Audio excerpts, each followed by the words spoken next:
Hello guys, मेरा नाम है श्रेयस सेठ। आप देख रहे हैं हमारा कोचिंग क्लासेस। चलो अपना शटर खोलते हैं।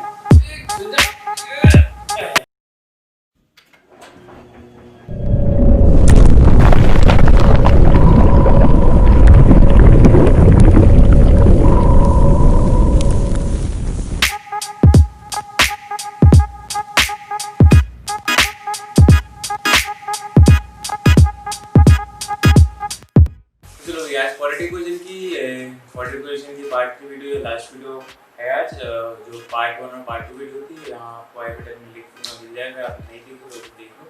तो पार्ट 1 में हमने बेसिक पॉलिटिकल का डिस्कशन किया था, रूट्स आइडेंटिफाई करने की कोशिश करी थी। पार्ट 2 में हमने रूट्स की डिस्टिंक्शन सीखी थी। जब डिस्क्रिमिनेंट 0 के बराबर होगा, 0 से बड़ा हो या 0 से छोटा हो, तो रूट्स किस किस प्रकार के होंगे। और उसके बाद हमने क्वाड्रेटिक फॉर्मूला पढ़ा था, क्वाड्रेटिक फॉर्मूला से रिलेटेड सवाल किए थे। तो आज हम कह सकते हैं वर्ड प्रॉब्लम करेंगे क्वाड्रेटिक इक्वेशन के बेस्ड, क्योंकि ये जो क्वेश्चंस है बेसिकली एग्जाम्स में पूछे जाते हैं। क्योंकि इसमें आपको सोचना पड़ता है कि आपको क्वाड्रेटिक इक्वेशन कैसे बनानी है। ठीक है, चलो सवाल करना चालू करें। चलो आज का हमारा जो पहला सवाल है, अभी हम इजी क्वेश्चन करेंगे, इजी से इजी करके, तो उसके बाद अपना टेम्पो बढ़ाएंगे, पर हम लास्ट में ठीक है। पहला क्वेश्चन क्या है, अगर आपको यहाँ नहीं दिख रहा तो आपको यहाँ पे स्क्रीन पे क्वेश्चन फ्लैश होते हुए दिख रहा होगा। यहाँ से भी दिख रहा तो यहाँ पे question, sum of two natural numbers is 8, यानी कि दो नेचुरल नंबर्स हैं जिनका सम 8 है। ठीक, अगर हमने इतना सवाल पढ़ लिया तो इसके लिए हम क्या क्या इक्वेशन बना सकते हैं, पहले वो सोचते हैं। दो नेचुरल नंबर लेट करना है, तो मैंने एक को x ले लिया और एक को y ले लिया। उसमें मेरा दोनों का समेशन क्या है, 8, यानी कि x + y = 8। ये मेरा पहला नेचुरल नंबर, मेरा दूसरा नेचुरल नंबर। ठीक, और उसने क्या लिखा है, and the difference of the reciprocal is 2/15, यानी कि रेसिप्रोकल क्या होगा, x का 1/x और y का रेसिप्रोकल क्या होगा, 1/y। दोनों को क्या करना है, माइनस। अभी हमें नहीं पता कि कौन सी क्वांटिटी बड़ी होगी, तो हम अभी अज्यूम कर रहे हैं कि ये क्वांटिटी ही हो सकती है, इससे बड़ी होगी क्वांटिटी से लो। जैसा भी सॉल्यूशन आएगा वो अपना आंसर आ जाएगा। यानी कि इन दोनों का डिफरेंस करेंगे तो आंसर क्या आना चाहिए, 2/15। अब हम क्या करेंगे, देखो हम अभी क्वांटिटी इक्वेशन की चैप्टर पढ़ रहे हैं। यहाँ पे तो मैं अगर मैं y को 8 - x लिखूं, यानी कि मैंने y को भी x के टर्म्स में ले लिया, यानी कि मेरे दो नंबर बन गए। एक नंबर क्या है, x, दूसरा नंबर क्या हो गया, 8 - x। देख लो दोनों का समेशन 8 आ रहा है, कंडीशन सेटिस्फाई हो रही है, यानी कि ये मेरे वो दो नंबर हैं। यानी कि y की जगह मैं यहाँ पे 8 - x स्पेसिफाई कर दूं या वहां पे पुट कर दूं, क्या आएगा, 1/x - 1/8 - x = 2/15। ठीक है, ऐसा कुछ है। अब क्या करना है, इसको क्वाड्रेटिक इक्वेशन में फॉर्म में आएगा, क्यों, क्योंकि अगर देखना क्या होगा, फिर जब मैं एलसीएम लूंगा तो क्या आएगा, x और 8 - x मल्टीप्लिकेशन में, ये मैं एलसीएम निकालना आता है सबको। ठीक, अब देखो, अब एलसीएम ले लिया, यहाँ पे x है, x से x कट जाएगा, क्या बन जाएगा, 8 - x माइनस 8 - x इधर है, 8 - x यहाँ कट गया, यहाँ क्या बचेगा, -x इक्वल टू 2/3। तो मल्टीप्लाई हम करते हैं तो ये जाएगा 8x और x -2x, नीचे वाला क्या बचेगा, 8x -x² इक्वल टू 2/15। चलो इसको क्रॉस मल्टीप्लाई करते हैं, क्या हो जाएगा, 15 × 120 -30x equal to 8 2 16 x - 2x²। Quadratic equation कुछ बनने से बनती हुई दिख रही है, तो यहाँ पे x की पावर 2 का टर्म आ गया। ठीक है, ये यहाँ पे -2x² में इसको इधर ले आता हूँ, हो जाएगा +2x², यहाँ -13x है और यहाँ पे +13 है, +16x। +16x को -13 से सेट लेके आऊंगा, क्या बच जाएगा, -46x। 30 और 16 यहाँ प्लस का था, यहाँ 30 माइनस का होगा, और यहाँ क्या बचा हुआ है, 120 इक्वल टू 0। ध्यान से देखो 2 कॉमन आ रहा है ना पूरे से, आ रहा है ना, मैं क्या लिखूंगा x square minus 23x plus 60 equal to 0। ये बन गई मेरी क्वाड्रेटिक इक्वेशन। बन गई कि नहीं बन गई? ठीक है, अब क्वाड्रेटिक इक्वेशन मैंने सॉल्व करना बताया था ना, तो जल्दी से वीडियो पॉज करो और इसको आंसर निकालिए क्वेश्चन, जब तक मैं यहाँ पे सॉल्व करके दिखाता हूं। ठीक है, जल्दी सॉल्व करो। चलो भाई, तरीका क्या था? सबसे पहले ये दोनों को कांस्टेंट्स को उठाना है, उनके फैक्टर्स निकालने हैं। 60 के फैक्टर्स क्या बन सकते हैं? 2 टाइम्स 30, 2 टाइम्स 15, 3 टाइम्स 5, 5 टाइम्स 1। यानी कि अब इनसे दो ऐसे बनाने हैं जिनका समेशन -23 आना चाहिए और उनका मल्टीप्लिकेशन 60 आना चाहिए। हम पहले सीख चुके हैं। और यहाँ पे क्या दिख रहा है मेरे को? प्लस, यानी कि प्लस करके मेरे को आंसर देना है। ठीक है, समझ में आया? तो क्या बनेगा? x square. अब सोचो सोचो क्या बन सकता है, सोचो। अगर मैं 2 2 जा 4 करूं, ठीक है, मान लो अगर ये 4 हो गया और 3 5 जा 15 करो, तो कितना होगा? 19 हुआ। और 4 और 3 5 जा 15 हुआ, 15 प्लस 4 19। चलो ये तो नहीं, ठीक। अगर मैं करूं कि 3 5 जा 15, 15 2 जा 30, 30 में से 2 माइनस कर दूं तो कितना बचेगा? 28। ये भी नहीं बन रहा। अब सोचो, अगर मैं 5 into 2 into 2 कर दूं, यानी कि एक फैक्टर बनेगा 20 और एक फैक्टर बनता कितना? खाली बनता हुआ दिख रहा है, दिख रहा? यानी कि अगर मैं 20 में 3 प्लस कर रहा हूं तो 23 आ जाएगा। बाहर लेके मेरे को माइनस चाहिए, यहाँ माइनस लगा दिया। ठीक है, और 20 को 3 से मल्टीप्लाई करेंगे तो 60 आंसर आ रहा है। हमारी तीन कंडीशन थी, सेटिस्फाई हो गई। ऐसे फैक्टर बनाने जिनका समेशन ये आना चाहिए, उन दोनों का मल्टीप्लिकेशन ये आना चाहिए, यहाँ पे प्लस है तो वो भी आंसर प्लस करके आना चाहिए। तीनों की तीनों कंडीशन सेटिस्फाई हो गई, वो सेटिस्फाई हो गई तो हम भी सेटिस्फाई हो गए, एग्जामिनर भी सेटिस्फाई हो गई, नंबर भी दे देंगे बस। ठीक है, इसको मैं क्या लिखूंगा? x square minus 20x minus 3x plus 60 equal to 0। तो जैसे मैंने बताया था, किसी भी ऑर्डर में लिखो, कोई परेशानी नहीं, आंसर हमेशा सेम ही आएगा। बस इधर उधर से कॉमन कुछ और आ सकता है। ठीक, अगर मैं x कॉमन ले लूं तो x माइनस 20, ठीक। यहाँ से अगर मैं -3 कॉमन ले लूं, -3 कॉमन ले, क्योंकि मेरे को यहाँ माइनस लाना है ना, ये दोनों रूट्स को सेम करना है। क्या देगा? x minus 20 equal to 0। ठीक है, यानी कि x माइनस 3 और x माइनस 20 इक्वल टू 0।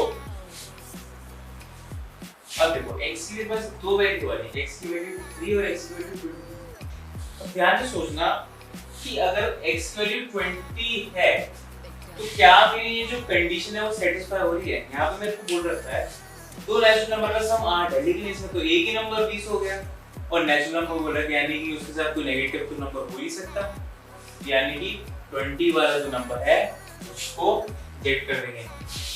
सुनना है क्या? देखो, अगर मैं x की वैल्यू 20 लेता हूं तो यहां पे कंडीशन पढ़ो, sum of two natural number. Natural number मतलब सारे के नंबर पॉजिटिव ही होंगे, उनमें से कोई नेगेटिव नहीं हो सकता। उन नेचुरल नंबर्स का सम क्या है? 8 है, ठीक। अब उनमें से एक नंबर की 20 हो गया तो क्या अगले नंबर को मैं प्लस करके 8 ला सकता हूं? किस तरीके से नहीं ला सकता है, यानी कि x की वैल्यू 20 को मैंने रिजेक्ट कर दिया। x की वैल्यू 20 इसका आंसर नहीं हो सकता। तो आंसर क्या आएगा? x की वैल्यू 3। हो गया सवाल सॉल्व? अभी नहीं हुआ। देखो, अभी एक वैल्यू निकाली, x की वैल्यू 3 निकाली। अब मेरे को दूसरा नंबर भी निकालना है। दूसरा नंबर क्या है? y की वैल्यू है 8 माइनस x, ये हमने निकाली थी। मैं क्या लिखूंगा? 8 माइनस 3 इक्वल टू 5, यानी कि 5 और 3 मेरे इस क्वेश्चन के आंसर हैं। ठीक है, सवाल सॉल्व हुआ। अब एक बार फिर से देखते हैं। टॉप टू नेचुरल नंबर 8 है, यानी कि दो नेचुरल नंबर लेने हैं। मैंने मान लिया x और y, इसका सम 8 है। उसके बाद मैंने क्या किया? y को x के टर्म्स में लिख दिया, ठीक। और दूसरी इक्वेशन लिखी थी the difference of the reciprocal is 2/15, यानी कि 1/x minus 1/8 minus x is equals to 2/15। उससे जो क्वाड्रेटिक इक्वेशन निकली उसको हमने सॉल्व किया। सॉल्व करने के बाद हमेशा ध्यान रखना कि अगर कोई चीज रिजेक्ट हो रही है, ये बस अंधाधुंध मत दिखाना है कि ये आंसर हो सकते हैं, तो उसमें इक्वेशन में डाल के भी देखना कि आपका आंसर क्या सेटिस्फाई हो भी रहा है कि नहीं। ठीक, जैसे हमारे केस में 20 को रिजेक्ट करना पड़ा हमें, तो 20 तो हो ही नहीं सकता था, तो इसलिए 3 सिर्फ एक सिंगल सॉल्यूशन है और दूसरा सॉल्यूशन है 5। ठीक है, अब हमारा सम सॉल्व हो गया, तो हम क्या करेंगे और ध्यान से पकड़ा पाऊंगी। ठीक है, हमारा सम सॉल्व हो गया। अब आते हैं नेक्स्ट सवाल पे। चलो भाई दूसरा सवाल करते हैं। दूसरा सवाल आपको यहाँ देख रहा हूँ।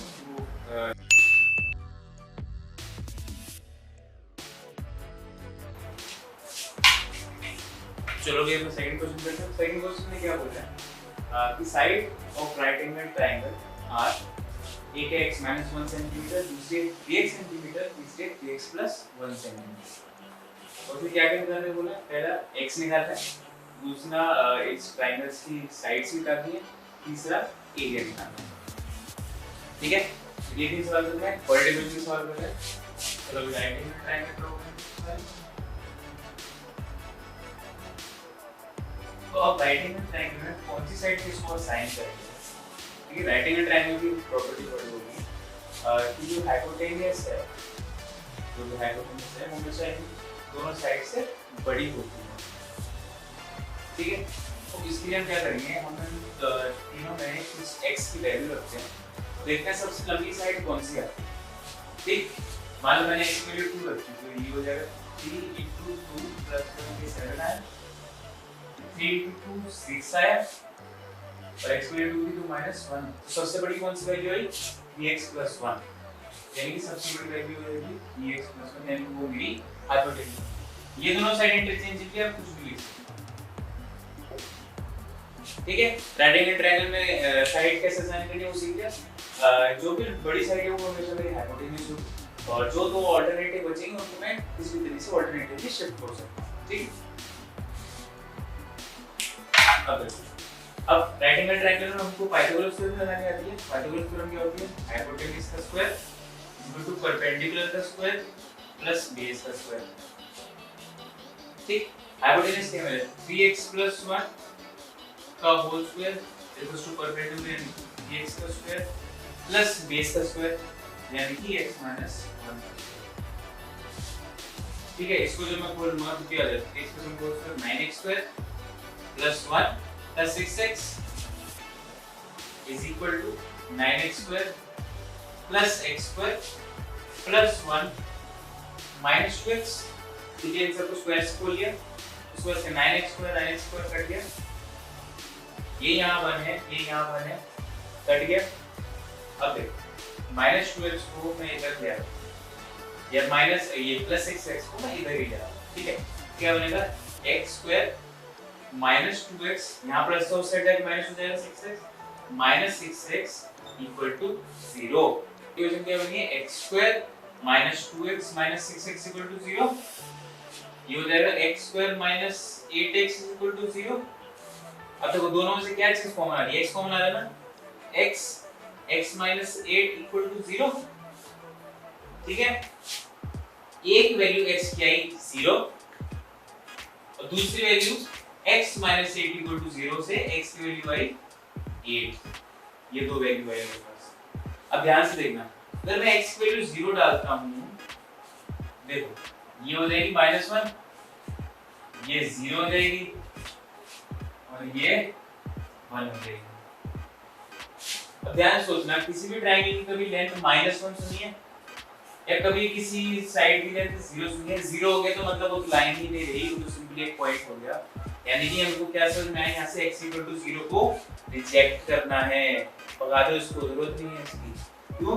यहाँ से इसकी लेंथ -1 आ रही है और एक लेंथ 0 आ रही है, 0 तो पॉसिबल ही नहीं है, -1 तो करते ही नहीं। यानी कि मेरी x की वैल्यू क्या हुई 8, यानी कि पहला पार्ट खत्म। अब मेरे को दूसरे पार्ट में चलना है, तो मेरे को क्या करना है, x की वैल्यूज डालनी है। x की वैल्यू डालते x - 1 के x - 1 में 8 डाला तो क्या होगा, 8 - 1 = 7 सेंटीमीटर, ये एक साइड आ गई। दूसरी क्या होगी 3 × 8 24 सेंटीमीटर, तीसरी क्या होगी 3 × 8 + 1, ये हो जाएगा 25 सेंटीमीटर।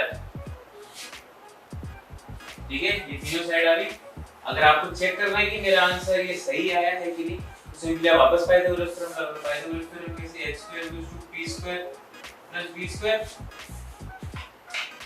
ये लगाना है। हाइपोटेनस क्या है 25 का स्क्वायर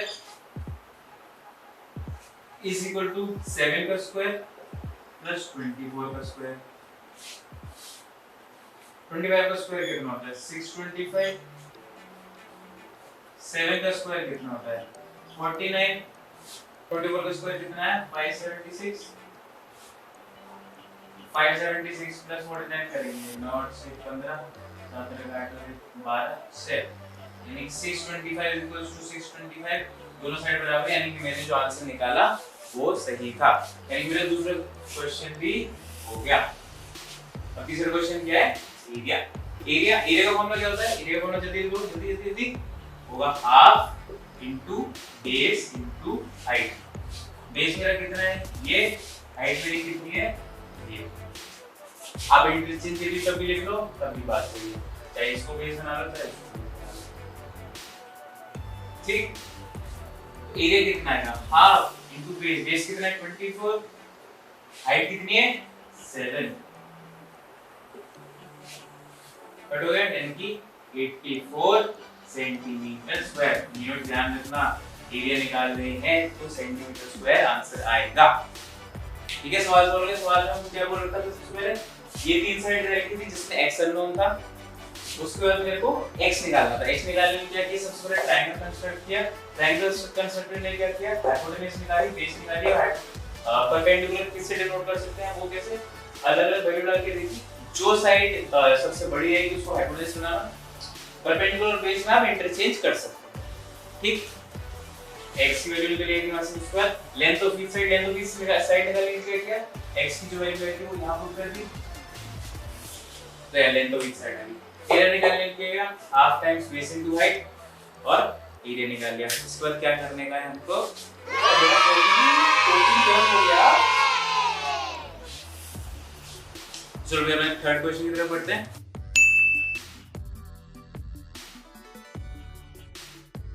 थर्ड क्वेश्चन है the two squares have side x centimeter and x plus 4 centimeter। पहले एक पूछते हैं, दो स्क्वायर है जिसके साइड्स हैं x सेंटीमीटर और x plus 4 सेंटीमीटर। ठीक है, the sum of their areas is 656 square centimeter।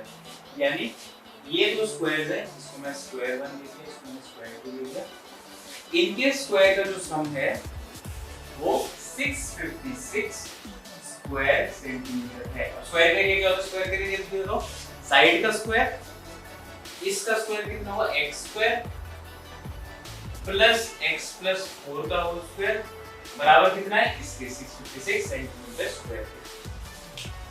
ठीक है, ये क्वाड्रेटिक इक्वेशन पर ही इसको सॉल्व करना है, आगे बढ़ते हैं। Express this as algebraic equation in x, ये अलजेब्रिक इक्वेशन x में मैंने रिप्रेजेंट कर दिया, and solve the equation to find the sides of the square. अब मेरे को इसका साइड निकालना है, तो बेसिकली क्वाड्रेटिक इक्वेशन है सॉल्व करना है, वही काम करेंगे। x स्क्वायर प्लस इसको बोला तो x स्क्वायर प्लस 4 का स्क्वायर 16 प्लस 28 यानी कि 8x is equal to 656।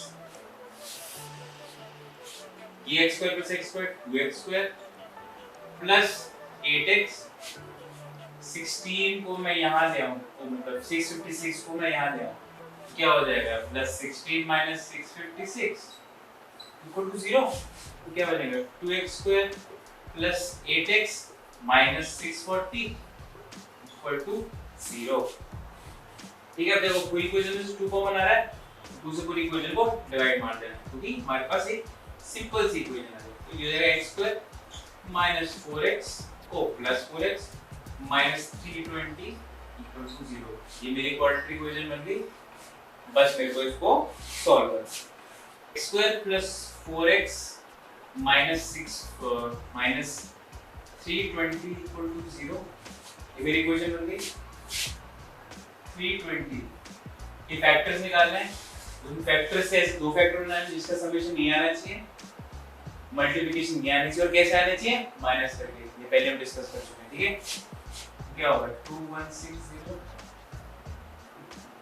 2 times 80 2 times 40 2 times 20 2 times 10 2 times 5 5 times 1। मेरे को देखो ध्यान से 4 लेके आना है। तो चलो अभी ट्राई करके देखते हैं कहाँ से करते हैं। अगर मैं करूँ 5 to the 10 10 to the 20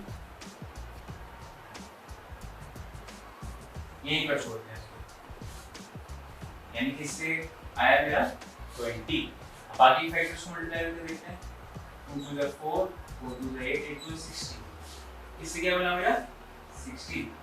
तो 20 माइनस 16 करो तो 4 दिखता है, दिख रहा है ना 4 दिख रहा है ना 20 माइनस 16 4 माइनस करके लाना क्योंकि यहाँ पे माइनस है वो कंडीशन सेटिस्फाई होगी। लेकिन मेरे को क्या चाहिए माइनस का 4 चाहिए प्लस का 4 चाहिए सॉरी प्लस का 4 चाहिए। बिल्कुल सीधा 20 माइनस 16 दोनों को लिख दो क्या हो जाएगा x square plus 20x minus 16x minus 320 equal to 0। अब देखो ये बन गई ये बन गई, यहाँ से x कॉमन लो क्या हो जाएगा x प्लस 20 यहाँ से माइनस 16 कॉमन ले लो क्योंकि यहाँ पे मेरे को प्लस लेके आना है क्योंकि मेरे को ये दोनों फैक्टर सेम करने होते हैं। तभी मेरे को पता चलता है कि ऊपर से सॉल्व किया देखो x प्लस 20 प्लस का साइन आ गया इक्वल टू 0। ये दोनों टर्म सेम बन गए तो मेरी इक्वेशन क्या है x माइनस 16 और x minus x plus 20 equal to 0। ये तो इक्वेशन बन गई। अब दोनों इक्वेशन को 0 करवा रहे हैं तो सॉल्व करेंगे क्या आंसर आएगा। पहला है x प्लस 20 इक्वल टू 0 और दूसरा क्या है x माइनस 16 इक्वल टू 0। इससे सॉल्व होके x की वैल्यू माइनस 28 और इससे सॉल्व करके x की वैल्यू आई 16। ध्यान से देखना कोई एक वैल्यू रिजेक्ट हो रही है वो कैसे देखो माइनस 20 को मैं अगर x रखता हूँ तो मेरी एक साइड माइनस 20 सेंटीमीटर है। अरे ये क्या हुई ऐसे तो नहीं पढ़ाई माइनस 20 सेंटीमीटर कभी किसी स्क्वायर की या किसी चीज की लेंथ सुनी है नहीं सुनी ना होती भी नहीं। तो यानी कि ये वैल्यू रिजेक्ट हो जाएगी क्योंकि लेंथ कभी नेगेटिव तो होगी ही नहीं।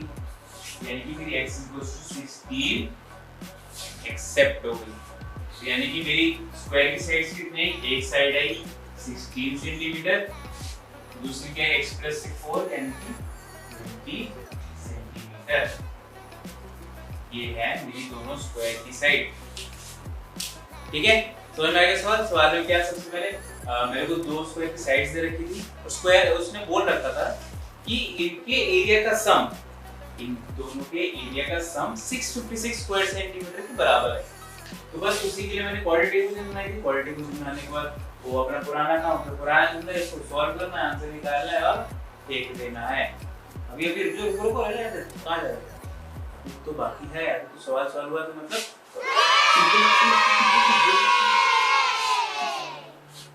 चलो ये अगले टाइप का जो सवाल क्वाड्रेटिक इक्वेशन में आता है वो है स्पीड टाइम बेस्ड। यानी कि किसी कार की स्पीड दे रखी होती है अगर उसने इससे ज्यादा स्पीड में किया होता तो इतना कम टाइम लगा था। तो बस उसी टाइप के सवाल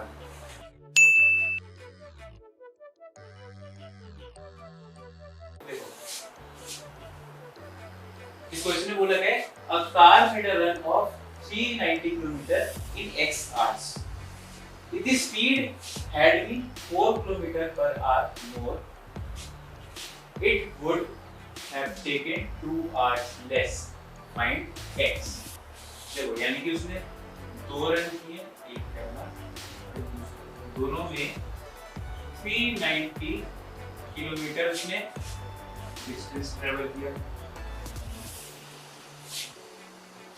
यानी कि डिस्टेंस दोनों में 390 किलोमीटर है। ठीक है अब क्या कहते हैं if the speed had been 4 km/h per more यानी कि इसमें पहले वाला जो था अगर उसमें स्पीड 4 किलोमीटर प्रति घंटा ज्यादा होती तो जो टाइम था वो 2 घंटा कम होता। यानी कि इधर जो टाइम है इधर टाइम कितना लगा x hours ठीक और यहाँ पे टाइम कितना लगा x माइनस 2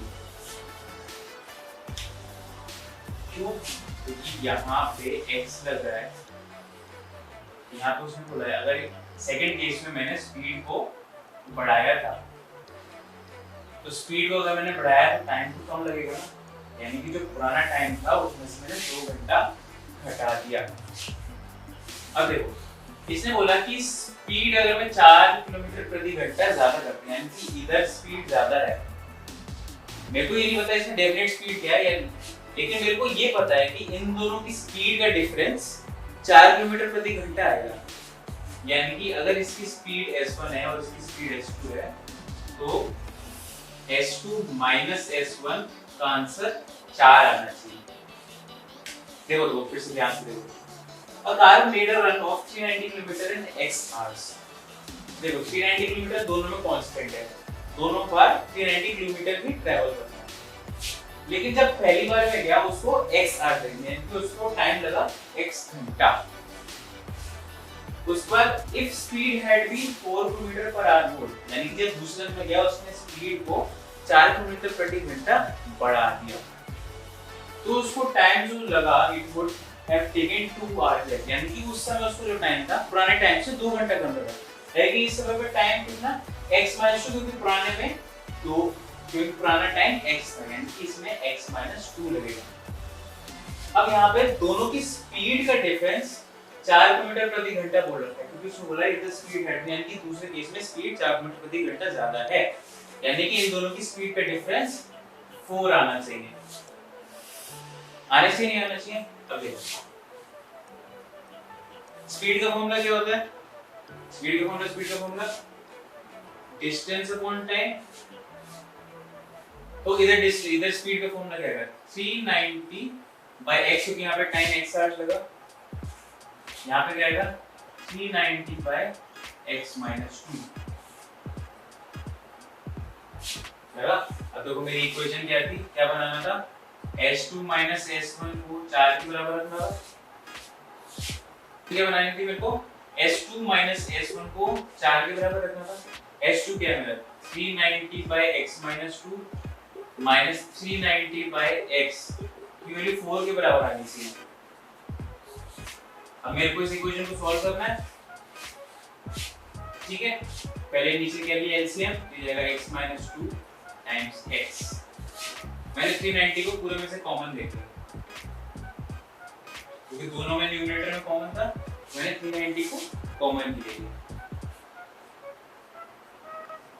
अब देखो यहाँ पे x माइनस 2 है, x माइनस 2 से इस इक्वेशन को डिवाइड मारेंगे तो क्या बचेगा x, x को 1 से मल्टीप्लाई किया तो बचा x माइनस, इसको पूरी इक्वेशन को x से डिवाइड मारा तो x की जगह x माइनस 2 बचा, यहाँ पे क्या बचा x माइनस 2।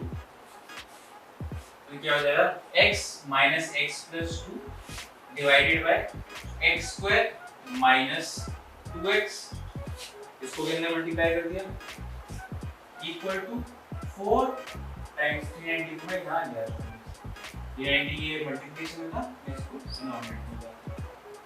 अब देखो x से x कट गया, अब क्या करते हैं इसको क्रॉस मल्टीप्लाई कर देते हैं, ठीक है। क्रॉस मल्टीप्लाई किया तो क्या है 390 टाइम्स 2 780 होता है equal to 4x square minus 8x, 8x को जी आ रहा है, तो ये इक्वेशन क्या होगी 4x minus 8x minus 780 equal to 0। पूरी इक्वेशन में से 4 कॉमन आ रहा है, तो 4 कॉमन लेने के बाद क्या बचेगा x square minus 2x minus 195 equal to 0। ये बनी मेरी क्वाड्रेटिक इक्वेशन बन गई। अब क्या करना है, इक्वेशन को सॉल्व करना है, ये तो हमें आती है, ठीक है। मेरे फैक्टर ये इक्वेशन क्या है x square minus 2x minus 195 equal to 0, यानी 195 के फैक्टर्स निकालने हैं तो 195 के फैक्टर्स हम 9 + 1 10 15 3 से डिविजिबल है, यानी 3 6 are 18 15 5 से डिवाइड करो 5 1 are 5 5 3 are 15 और 13 1 are 13, यानी फैक्टर्स क्या है 13 और 3 और 5। अब ध्यान से देखो, मेरे को क्या लाना है -2x लाना है, माइनस कर ध्यान से देखना, अगर मैं दोनों मल्टीप्लाई करूं तो क्या आएगा 50 और 13 - 15 कर दूं तो आंसर मेरा -2x आ रहा है, और 13 into -15 करो तो -190 होगा, यानी कि दोनों कंडीशन सेटिस्फाई होगी। मैं क्या लिखूंगा x² + 13x - 15x - 195 = 0। x common ले लिया तो सीधे जाएगा x + 13 - 15 टाइम्स x + 13 = 0। क्या आएगा, एक आएगी x + 13, एक आएगी x - 15 = 0। यानी कि x की दो वैल्यू है, एक है -30 और एक है answer 15।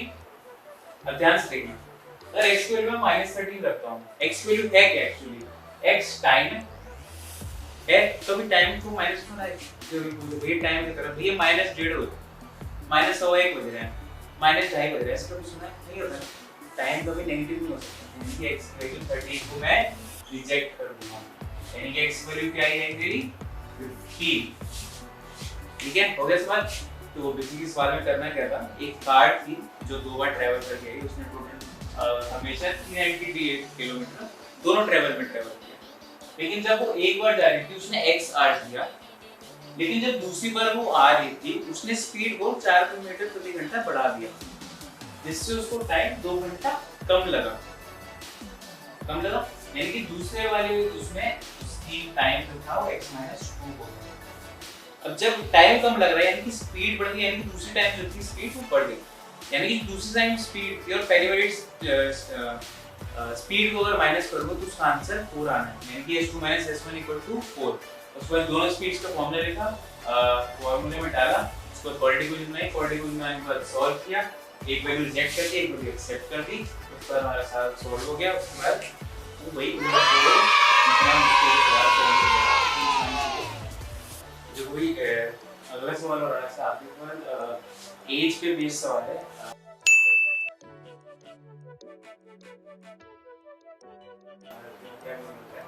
5 years ago, a woman's age was square of her son, यानी कि 5 साल पहले एक माँ थी और वेट बैठा था, उसकी माँ की जो एज थी उसकी बेटी की एज की स्क्वायर थी।